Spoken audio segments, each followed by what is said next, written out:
Welcome to the podcast. I'm Angela Bobier, and this is Life in the Talbot Settlement, brought to you by Tyrconnell Heritage Society, operators of Backus-Page House Museum. In this series, we will do our best to give you a full appreciation of the history of Western Elgin County in southwestern Ontario, from First Nations to the early settlers to the 1950s. Sit back, relax, and enjoy. Before we begin, I'd like to acknowledge funding from Tyrconnell Heritage Society, operators of Backus-Page House Museum.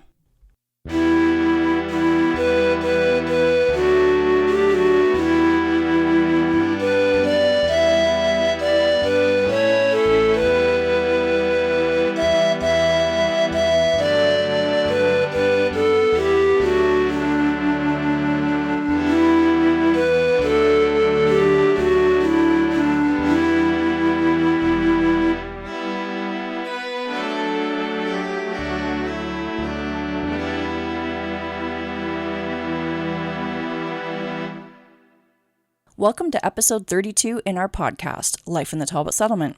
Today we'll be discussing some of the ports and shipwrecks off the coast of the Talbot Settlement on the north shore of Lake Erie. Since people have begun using its waters, Lake Erie has claimed countless lives and been the cause of many shipwrecks. Lake Erie is the 11th largest freshwater lake in the entire world. Though it is the shallowest and smallest by volume of the Great Lakes, she is deadly. The waters are highly unpredictable and can become extremely dangerous within minutes. Due to the lack of records, it is estimated that anywhere between 500 to 2,000 shipwrecks have occurred on Lake Erie. According to the Ohio Sea Grant Project, 277 wrecks have been discovered so far. The cold, fresh water of Lake Erie has caused the shipwrecks to be very remarkably preserved. Charles Dickens visited the lake in 1842 and wrote, quote, "Lake Erie won't do for persons who are liable to seasickness. It is almost as bad in that respect as the Atlantic." End quote. Usual strong winds can cause waves up to 13 feet. In early spring and late fall, fog poses a great threat on all the Great Lakes, but especially on Lake Erie.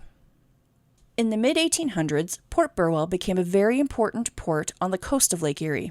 In 1843, the dangers of navigation on the lake became recognized. Lighthouses were built and in operation. A temporary lighthouse was made in Port Burwell in the early 1840s. The keeper was J.P. Bellairs. A permanent lighthouse was later built in 1852 due to the horrible loss of lives and ships. Their lighthouse was lit by 3 fixed guiding lights, one facing southeast, one south, and one southwest. Oil lamps were kept on 24 hours a day. This required 71 gallons of oil and 72 wicks annually. In 1852, Alexander Sutherland was appointed the lightkeeper, a job that seemed to get passed down throughout the Sutherland sons for many generations. John Sutherland became lighthouse keeper and harbor master in 1894. He served the harbor for 46 years. Throughout his time, John had seen many storms, wrecks, and vessels from his lighthouse. John was seen as a legend in the community of Port Burwell for his courageous actions beyond the call of duty. For instance, John and his friends beat through icy waters to aid distressed ships during snowy winter days. The average formation of ice in the harbor was 4.5 inches and packed ice, which are large ice pieces driven together, accumulated to a depth of usually around 4 feet. For this heroic act, he was presented with the Jubilee Medal from Buckingham Palace, May 6, 1935. On the day of his superannuation in 1940, he was honored by George VI when the Imperial Service Medal was presented to him. After John Sutherland resigned from his position in 1940, his son took on the task until his death 7 years later. Port Burwell during the 1800s was seen by some as a better port than Port Stanley, due to it being 18 miles closer to Ohio, where most of the imports and exports were being shipped to and from. The port was a great lumbering center of its time. Lumber would be cut in Vienna and barged down the Otter Creek to the Port Burwell yards. Lumber barges were flat-bottomed and hauled by horses to Port Burwell. At times, as many as 10 schooners would be loaded with lumber. The port town made many ships in its booming times, though all the vessels made in Port Burwell had to be canal-sized due to the depth and width of the Welland Canal. They had a capacity of 300 to 750 tons of dead weight. Most of the vessels they made carried a weight of 300 tons. It took 8 to 10 months to build a single ship. Most vessels had a crew made up of 6 to 8 men.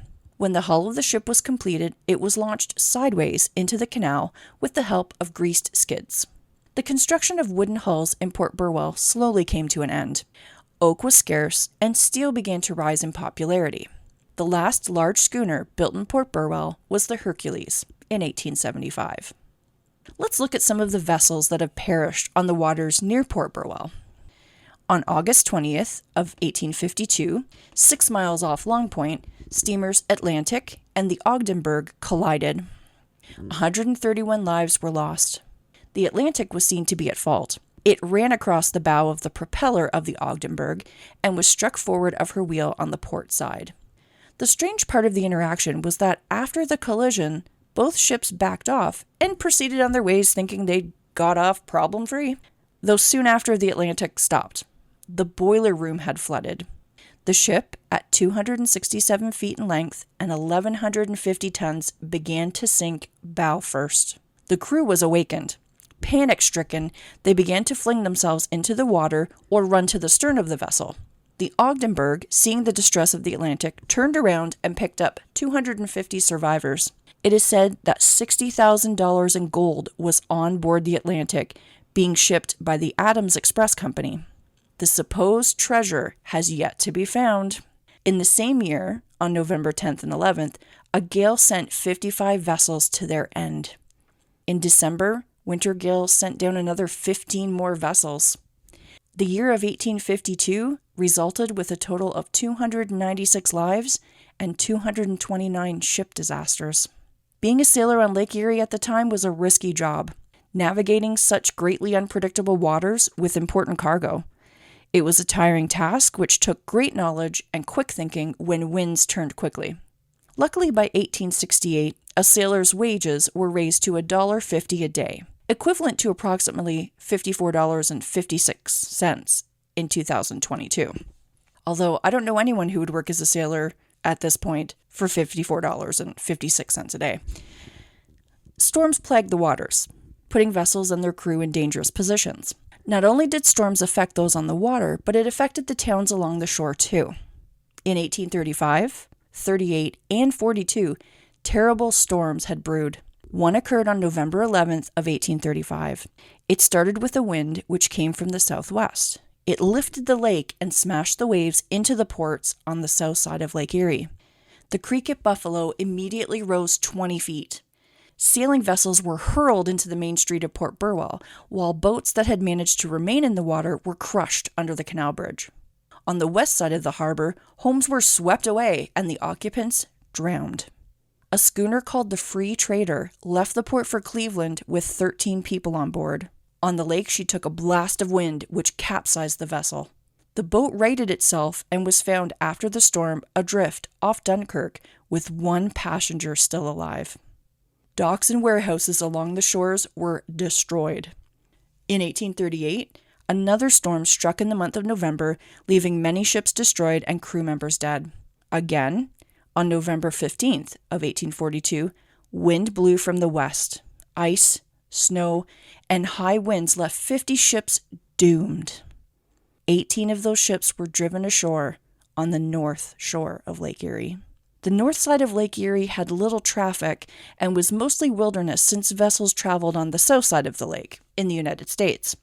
In October of 1844, the town of Port Burwell was again flooded after the winds quickly changed direction. The streets were flooded with 6 feet of water, and many people unfortunately drowned in their beds. This storm tragically took 85 lives, and the list of bad storms is continuous. Countless vessels and lives succumb to the wraths of Lake Erie. Approximately 24 nautical miles west of Port Burwell, on the north shore of Lake Erie, sits Port Stanley. In 1833, the first pier in Port Stanley was built. In 1837, the construction of a second pier was in the works. And 7 years later, it would be finished. By 1856, $190,000 was spent on the harbor alone. Port Stanley was recognized as a very important port. By 1832, the steamer Thames began running from Port Stanley and Buffalo, stopping off at other ports like Dover and Maitland in between. Soon after, other vessels began running freight and passengers out of Port Stanley. Due to the sudden boom in prosperity, a hotel was opened by Mr. Tomlinson in 1834 called the British North America Hotel. The London and Port Stanley Railway pushed its tracks into port in 1856, taking advantage of the town's abundance of facilities. The port saw a large boom of fisheries, cargo ships, human transportation vessels, and tourists arise. Port Stanley received its first lifeboat sometime in the 1850s. The boat was made in England and constructed of wood and fastened with copper nails and screws. The boat was so heavy it took a crew of 6 men to launch into the water and man it with oars. Later, a new lifeboat would be made in Collingwood. The first patrol boat was called the Rescue. It began its service in 1866 during the Fenian raids. The ship was originally used for naval and military purposes, of course. Port Stanley was on its toes, prepared for invasion, for the reason of it being a valuable shipping port. In 1866, the Fenians captured a British vessel and made raids into Canada. Their first raid came to an end when volunteer militia in the area defeated the group. A second raid took place in 1870, resulting in the defeat of the group for a second time by the volunteer militia. To counteract the threats, 4 naval companies were formed, setting up in Port Stanley, Dunnville, Toronto, and Hamilton. Major John Ellison brought the Port Stanley Marine Company to greatness. A locomotive shed was built and in service as a drill shed.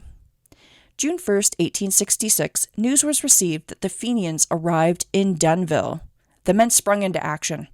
The older men patrolled the docks and lakefront, while the younger men were ordered to Sarnia. The Fenians' efforts were again squashed. Since 1850, coal has been a very popular item shipped to and from Port Stanley. Shipments of 100 pounds were entering port due to the demands of the blacksmiths and ironworkers. Back in the day, it would take a team of men 3 days to unload a ship with 300 tons of cargo.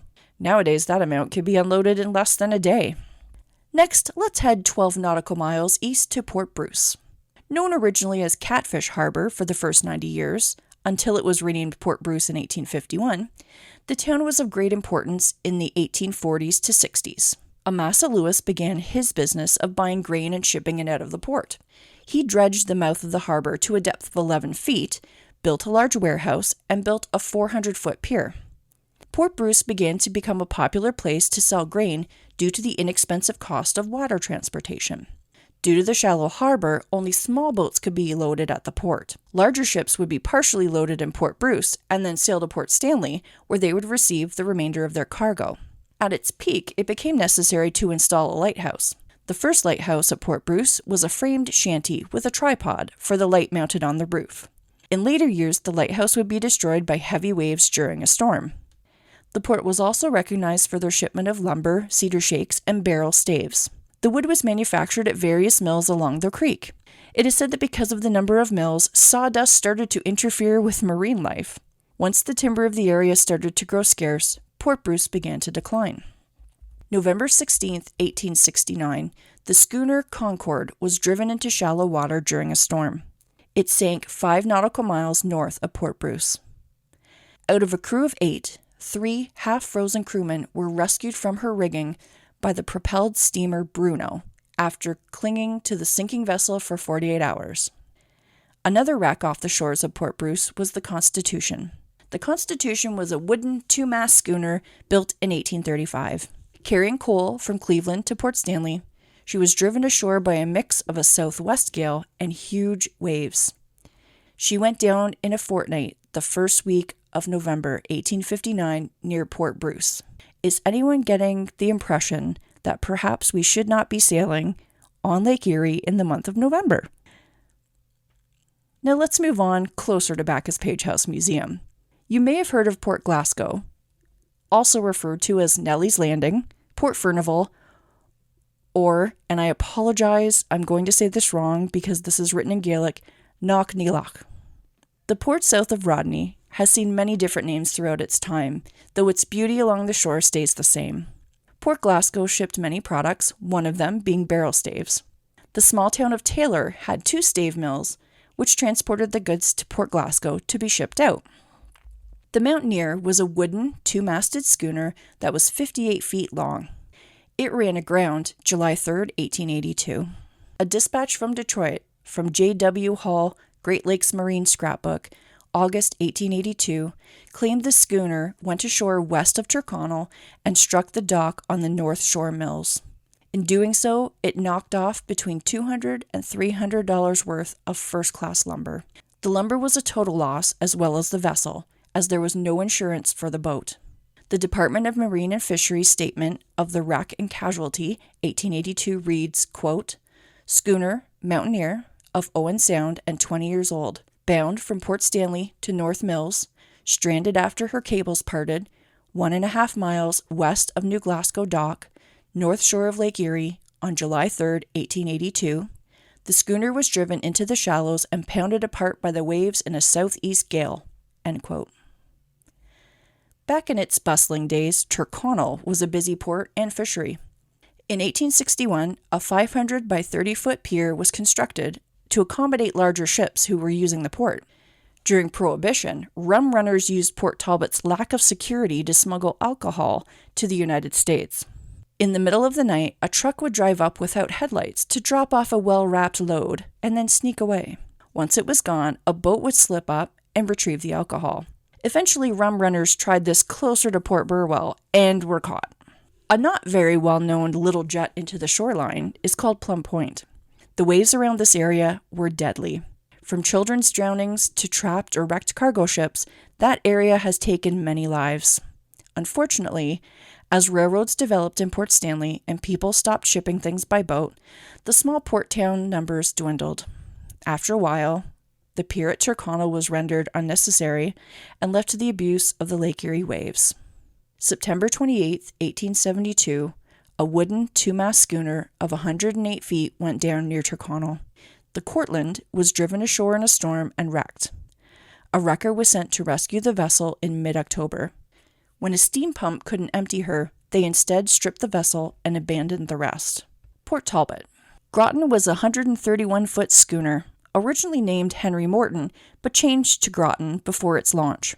It foundered on November 11, 1897, after anchoring 12 miles west of Port Stanley, or in other words, outside Port Talbot, in a very strong wind, known in nautical terms as a gale. The vessel was carrying slack coal from Cleveland, Ohio, transporting it to London, Ontario. The life-saving crew from Port Stanley took part in the rescue of the crew. Thank you so much for listening to the 32nd episode of our podcast.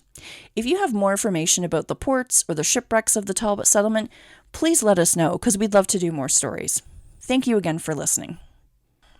Please share the podcast with your friends and follow us on all social media platforms at Backus-Page House. The Backus-Page House Museum and Tyrconnell Heritage Society acknowledges the land we are on today as the traditional territory of First Nations people. As settlers at a settler-focused museum, we value both the significant historical and contemporary contributions of all original peoples and ask how we can be supportive in Indigenous cultural renewal. Life in the Talbot Settlement is a production of Tyrconnell Heritage Society, operators of Backus-Page House Museum. Your host has been Angela Bobier. Music provided by Jack Witmer. And thanks to our producer, Katlyn Reintsma. To make a charitable donation, become a Tyrconnell Heritage Society member, and to contact the Backus-Page House Museum, please visit our website, www.backuspagehouse.ca. Thank you again for listening.